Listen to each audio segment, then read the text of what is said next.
What I'm about to show you is arguably the biggest story in the world right now, in my opinion, but it's being totally ignored by the mainstream media. So the United States just announced it's getting ready for war with China and Putin at the same time for a very important reason. Chinese President Xi Jinping and Russian President Vladimir Putin are about to completely alter the international power structure and the monetary system.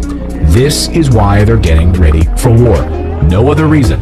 The biggest story in the world happened this week in Moscow, and your mainstream media ignored it. This week, Xi Jinping and Vladimir Putin signed 14 different documents in their face-to-face meeting.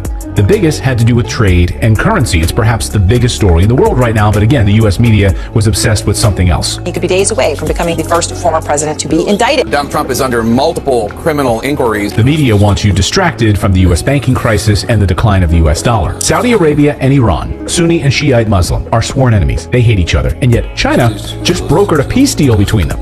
Yes, China did that, not the United States. And then this week, Saudi Arabia openly talking about settling their oil trades in the Chinese currency yuan. This would replace the U.S. dollar. They would replace the petrodollar, the U.S. dollar that we use as a hammer to sanction any country we like. If the U.S. doesn't like you and wants to sanction you, they can, because if you want oil, you'll need to pay with U.S. dollars to settle that transaction. Imagine if the U.S. can't threaten you with dollars anymore.